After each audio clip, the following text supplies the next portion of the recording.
Hello, how is everyone doing? I'm Allan Ruhl from allanruhl.com.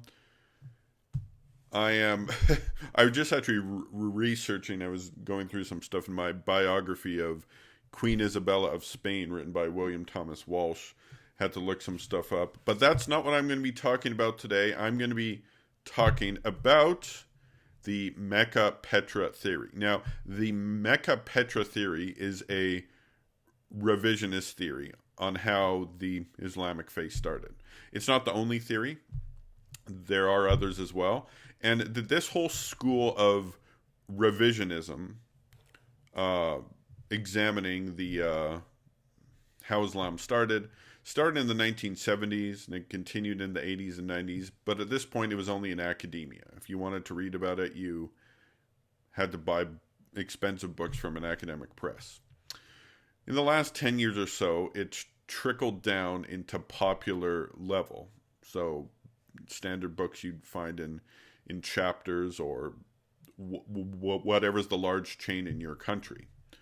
They're available now. In 2012, Robert Spencer came out with his book, Did Muhammad Exist? And he said if Muhammad existed, we know very little about him. If nothing, maybe it's an amalgamation of characters or something.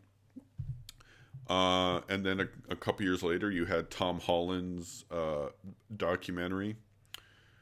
And then a couple years after that, you had Dan Gibson come out with his documentary on called The Sacred City. And it basically said that early Islam didn't start in Mecca in modern-day Saudi Arabia.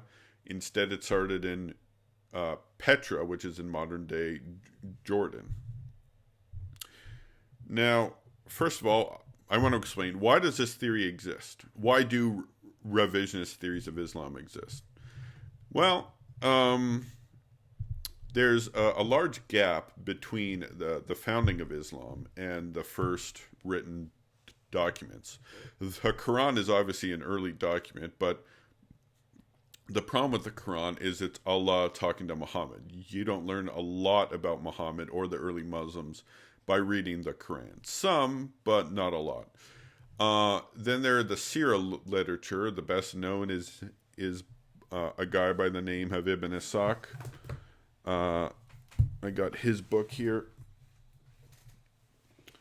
The Life of Muhammad. Now, we don't have his work. We only have his redacted work that comes in the 9th century on Ibn Hisham.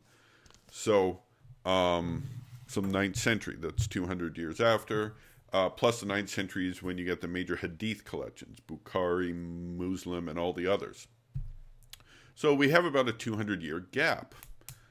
And what people start to do is they start to, they'll find some Christian monk or chronicler who writes about the invading Arabs, because it's true that they did invade the Roman Empire after Muhammad died, or about that time period. And they talk about these people. Sometimes it fits in perfectly with the traditional narrative. Sometimes it may raise an eyebrow. The Doctrina Jacobi is often cited, and it says some true stuff, but it says some things that you might question that. Now, I don't think we're going to overthrow the narrative because of some fragment, but the reason these revisionist theories exist is because of the lack of early evidence. Now, when people try to create a new narrative, they kind of make the mistake they're trying to correct. Like, they're like, oh, it happened like this. Well, there's no documents that say that. Like, you say all the Muslim documents are late, and that's true. But at the same time, you have no early documents. There is not one document that says Muhammad was born in Petra and the early Muslims prayed to, like, this was where the Kaaba was, the holy city, and all that stuff. Now, the big proponents of this theory are, of course, Dan Gibson, Jay Smith.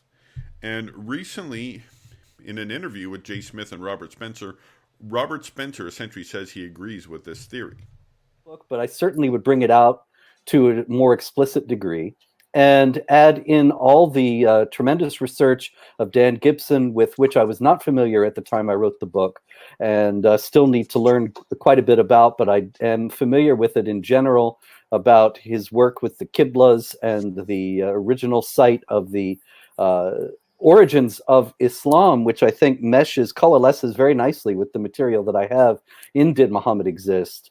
About Mecca being invented and the Arabian setting of the entire revelation being put into it as a secondary matter, not as a matter of historical fact. Now, let's talk about the evidence. I already talked about the written evidence. They will say, oh, your evidence is late. But then the Muslim can point the fingers like, well, you have no written evidence either. So if we have late written evidence, that's better than no evidence. And I agree. Late evidence is better than no evidence. Now, the claim is that is based on archaeological evidence, not written. And they basically say until 706, all the mosques that were built faced the city of Petra. And then you don't get the first mosque that faces Mecca until 727. And although around that time there's a bunch of competing qiblas, there were 4 qiblas competing. There was this parallel qibla in Spain and North Africa. Then you have this in-between qibla where it faces in between Petra and Mecca. Then you have Mecca and Petra. So those are the 4 qiblas. And until 706, they're all facing Petra, according to Dan Gibson. You get the first one facing Mecca in 727, over a century after it's supposed to face Mecca. And now a fellow by the name of King, David King, wrote a response to Dan Gibson. And a lot of people think, oh, he shredded Dan Gibson. I didn't really think he said anything. He just said, oh, you think it's facing Petra, it's actually facing east, or the solstice, or the equinox, or the south. And so basically he's trying to find the nearest direction, and it's like, oh, it's actually facing there. Now, Dan Gibson wrote a response to King, and I think Gibson refuted King here, but if you pay close attention, he also refuted himself and his theory. Or caused a major problem for it.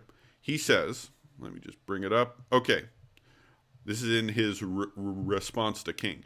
I find no command in the Quran for Muslims to face the solstice or to face east or west. The Quran is very clear that they are to face Masjid al-Haram. And that's true. Dan Gibson is right. How is this a problem for him?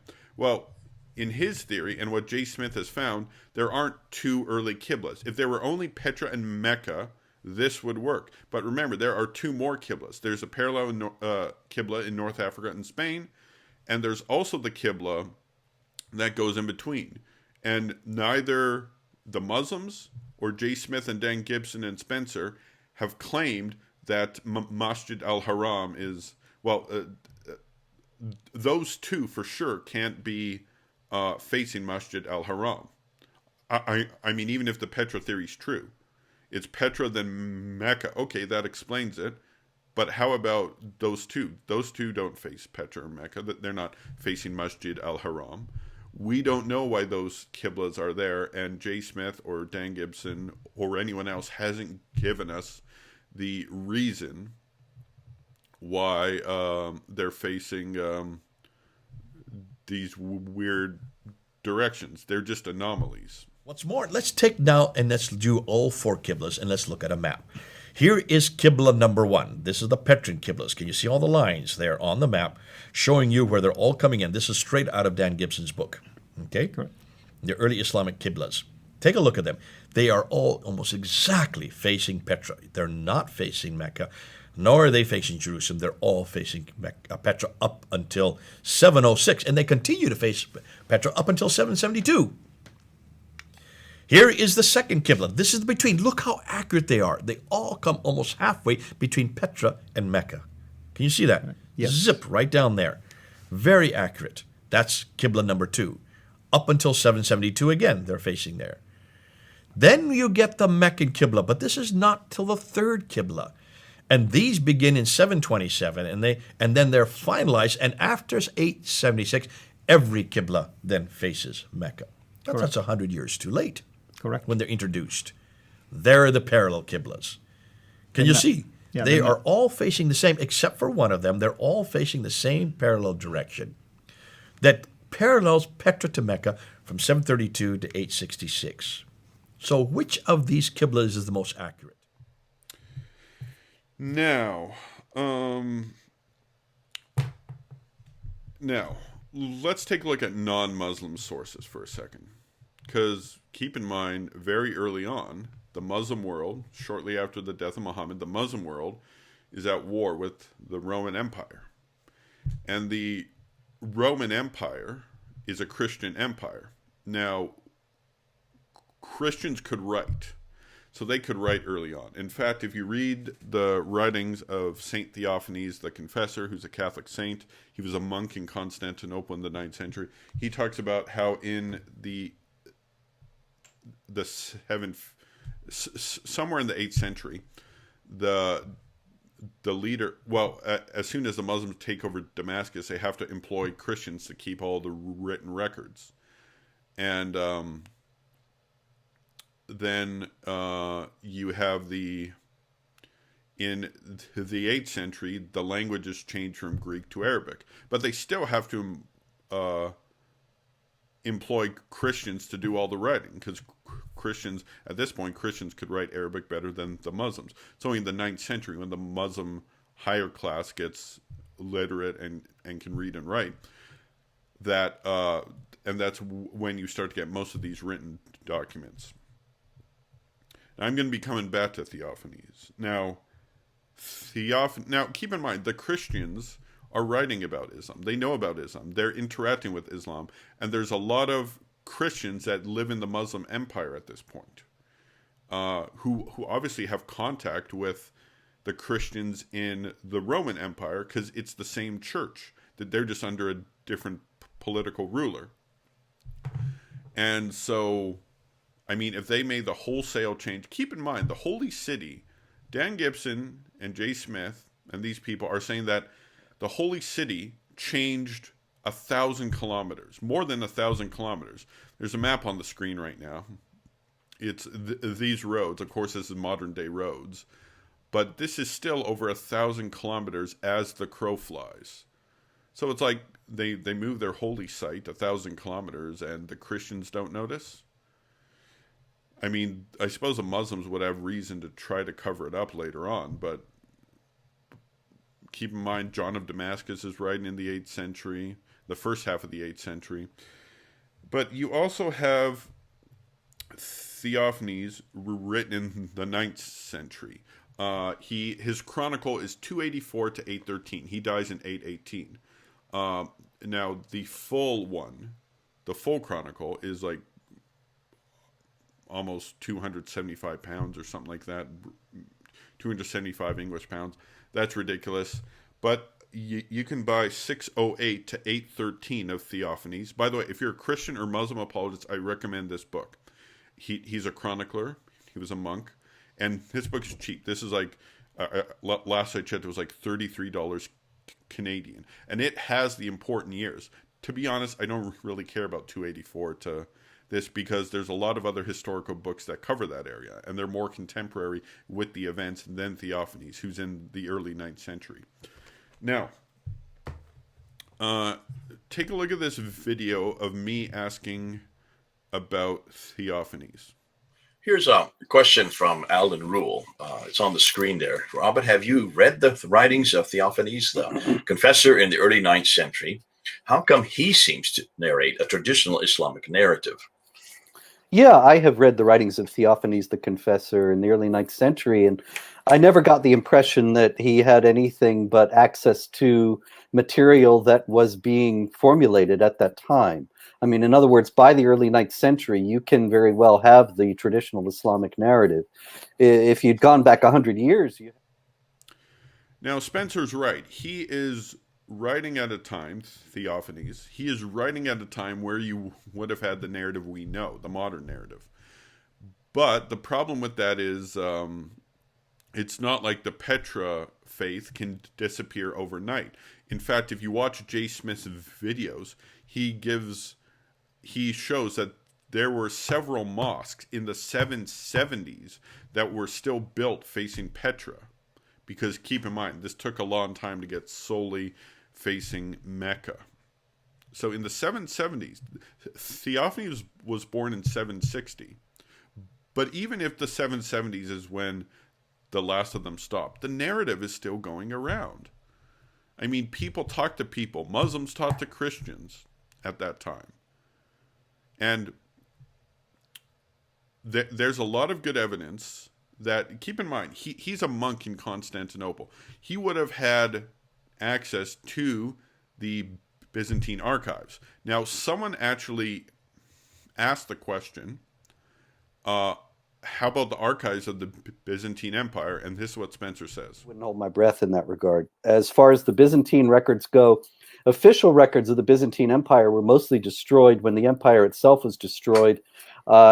Actually, the anniversary is today, is it not? Today's May 29th.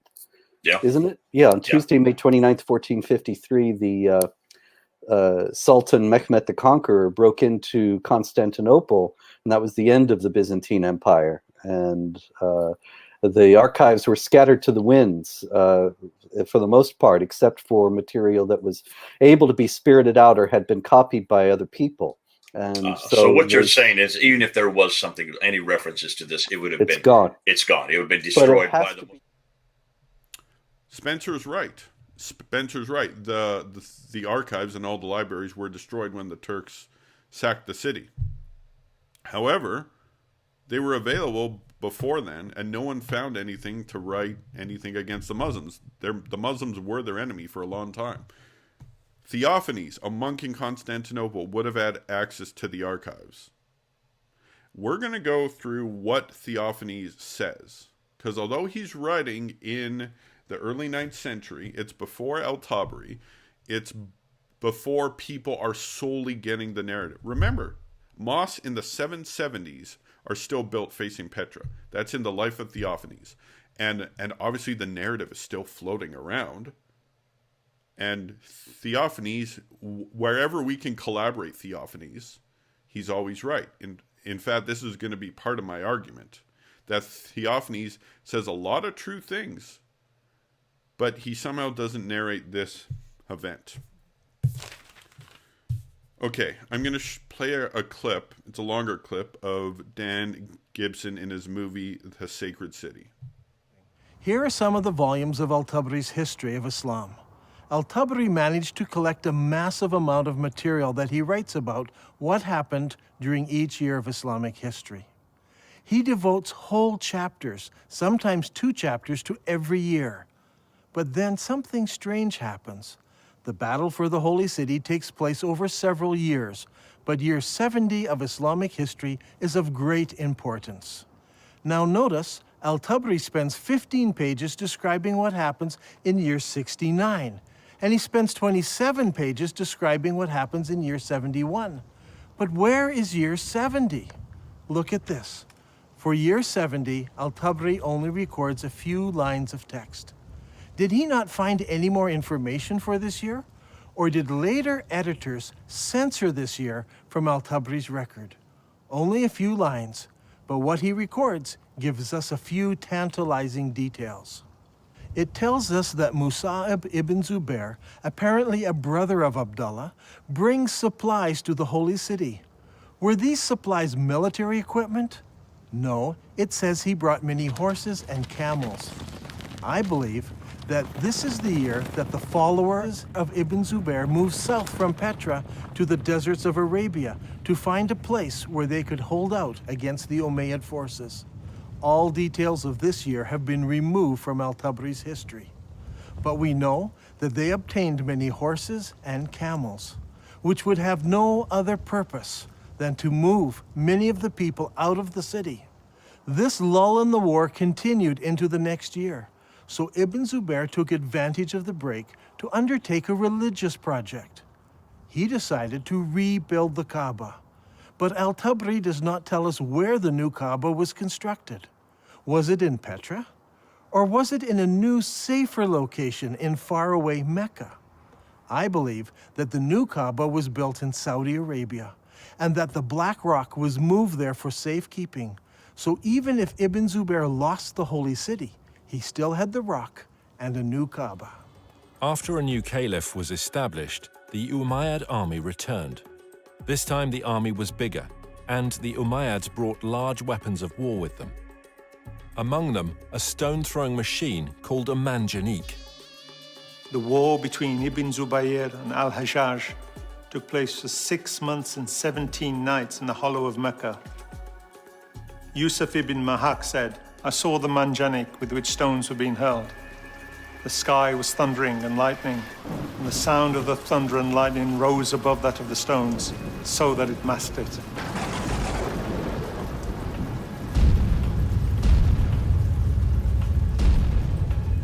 During the fighting, Ibn Zubair took refuge in a ruined building beside the Kaaba, and this began another battle, which completed the destruction of the Kaaba area of the Holy City. Eventually, Ibn Zubair lost the battle, but the cause was taken up by those in the city of Medina in Saudi Arabia and by the city of Kufa in Iraq. I believe that during this time, the Islamic world was thrown into contention. Should they pray towards Petra, or should they pray towards Mecca? The great Islamic empire had... Okay, we saw the clip from Dan Gibson. Now, let's take a look at St. Theophanes the Confessor. You have... Because he's talking about the Civil War. Now, this is all going on in the Civil War. Okay, I've got the information. This is all from the Theophanes book. You can pick up for not that expensive. If you're a Christian or Muslim, you need to buy this. I'm surprised more other people don't have it.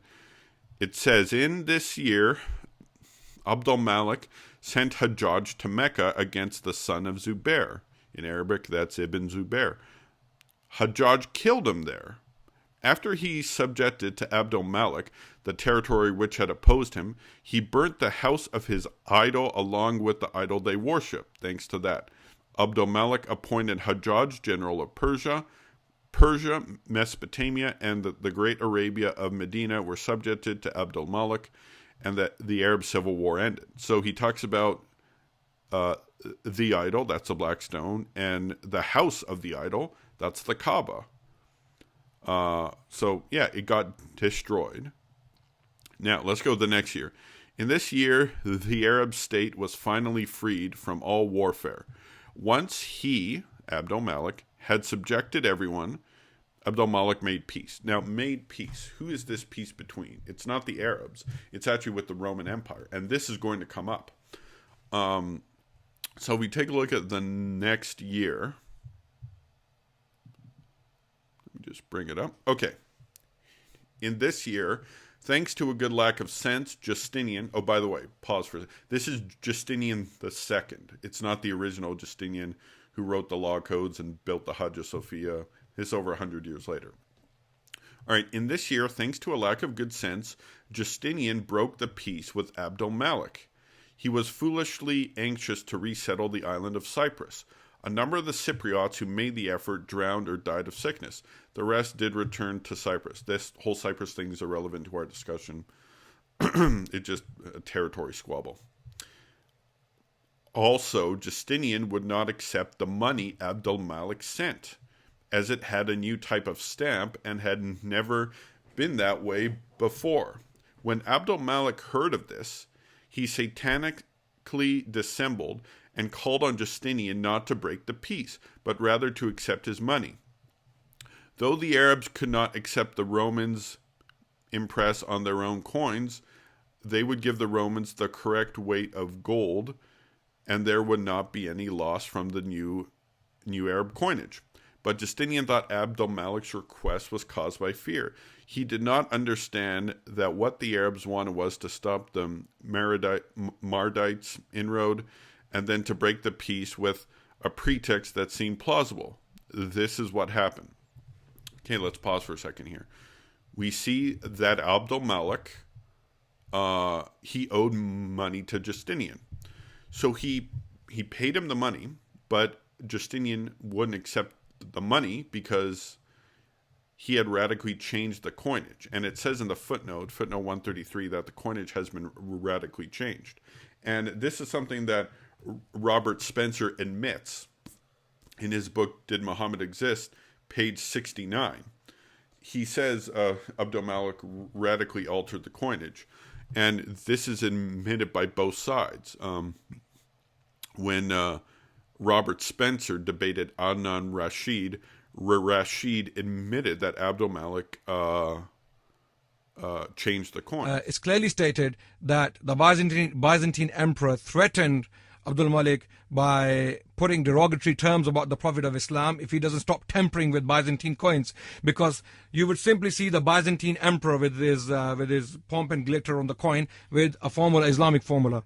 And this was to taunt the Christians, or, for example, this was to show the Christians that now we are in power, the Muslims, and we mint the coins as we like.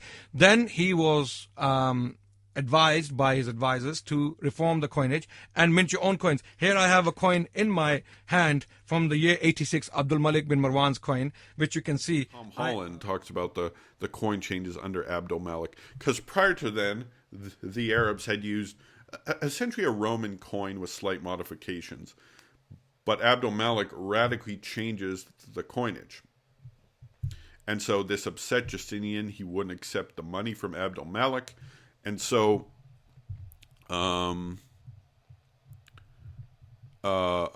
he decided to pay him the weight in gold instead. And so, now keep in mind, Theophanes here knows about the coin change. So he gets that part of history right. Remember, admitted by both sides, by Robert Spencer, by Adnan Rashid, and admitted by pretty much everyone else. It's an accepted fact. And it's good of Theophanes to know this. So obviously, he's done research. He knows what year the coins changed. Now, this is not the end of the year. It continues on to the next page. I'm going to bring that up right here. Okay, it says, Abdul Malik also sent orders to rebuild the temple at Mecca. He wanted to take away pillars from Holy Gethsemane, but Sergios, the son of Mansur, a Christian who was public finance minister and was very friendly with Abdul Malik, and his co-leader of the Palestinian Christians, Patricius, surnamed Colossus, asked him not to do this, but to persuade Justinian through their request to send other columns in place of these. This was done. So, he's going to rebuild the temple at Mecca. He's not relocating. It doesn't say anything about relocating. Well, maybe, hypothetical, maybe Theophanes didn't know about this. Well, wait a minute. He knows. Now, keep in mind, it says Abdul Malik was going to take pillars from a Christian holy site, but two Christians who knew Abdul Malik appealed to Justinian to send the columns to him. So they didn't have to dismantle the holy site, and Justinian did that, and Abdul Malik accepted it. So think, how does Theophanes know about the specific kinds of material shipped to Mecca, whether that's Mecca or Petra? I suppose it would be the actual Mecca at this point. He knows about the specific materials used to rebuild the Kaaba, but he does not know about them changing the location of the Kaaba by over 1,000 kilometers. And and there's another huge problem. Like Like, it makes no sense that he wouldn't know that. So that's a very huge problem in my opinion. The second problem is, this is the early 690s. All the mosques are facing Petra until 706. How come this is 15 years? There's a 15-year lag in the Qiblas. I mean, if things changed in the early 690s, maybe we could say, okay, but it still continues. And remember what Smith and J. Smith said, there is no Qibla facing Mecca until 727. This is over 35 years after... this is about 35 years after these events. So 35 years. Oh yeah, they rebuilt it at Mecca. And he knows about the black stone. Remember, he calls it the idol they worshipped. So he even knows about that. He knows about the columns. He knows about the coin change. He's a very thorough scholar, Theophanes. And if they had changed their temple, the Kaaba, 1,000 kilometers, he would have noticed. And the time change doesn't correlate with the Kaabas, and therefore I can't, for this and many other reasons I can't get into, I can't accept this theory. It's not corroborated by opponent testimony either. And Theophanes, being a Christian monk, would be at least a theological opponent of the Muslims. So, I want to appeal to the Christians and the Muslims. First to the Christians, specifically the ones who accept this theory. We often criticize Muslims for making claims based on scant, at best, scholarship. Take a look at this video from Shabir Ali. Mr. Ali. What is interesting about this is actually Q does not specifically declare anywhere that Jesus died. There are statements about the killing of prophets, which one may say may reflect on him, but no statement that he actually died. And now, why did that statement get omitted? According to Dieter Zeller, it's because the proclamation about Jesus in that community was about assumption, and assumption generally, according to him, did not go with death. It was a rescue from death. This belief, even though contradicted by Daniel Smith's own study, as I've mentioned previously, actually it does have other attestation. For example, from the Gospel of Peter, according to N.T. Wright in his description in the resurrection of the Son of God, what is depicted in the Gospel of Peter with Jesus being carried up by two angels must obviously refer to something like a resuscitation, which is not the proclamation of the Gospels we know. And of course, the Gospel of Peter has Jesus appear in a gigantic form with his head reaching beyond the clouds, but nevertheless, this might have started out as a resuscitation and a carrying up of the angels of a person who was obviously in that helpless position. See, like what Shabir Ali said is pure speculation. That the Q community, which is only found in Matthew and Luke, is a separate community, and it's against the synoptic tradition. And I have this one fringe scholar who agrees that they believed in assumption, which contradicts this other fringe scholar I quote, but just believe it anyway. That's not an argument that you guys are going to go for. And I agree, that's total nonsense. But the fact, then, we should have the good sense to not believe in the Petra theory based on the same evidence. The same type of evidence, because the evidence is the same. We don't want them making those outrageous claims. At the same time, we should be consistent. We always say they're inconsistent, but if we're going to accept theories like this, that there's tons of evidence to the contrary, then I don't think we have the right to call them consistent. So just call them inconsistent. Now, to the Muslims, you probably agree with my conclusion. And if you think that this historical method that I used was adequate, I recommend you use this historical method to evaluate some Quranic claims, like the existence of an Injil. Was Jesus crucified or not? Were Jesus' disciples Muslims? called themselves Muslims. Did Jesus prophesy Muhammad by name? Maybe if you like the standard, use the standard and apply it to these Quranic claims. So that's all I'm going to say about that. I don't believe in this theory, this Petra theory. Very scant evidence, and everything we know goes against it. So that's why I don't believe in this theory, and that's why I don't think anyone else should believe it too. So if you like this video, subscribe, share it on social media, and go to my website, allanruhl.com. Follow me on Twitter, @AllanRuhl. And God bless.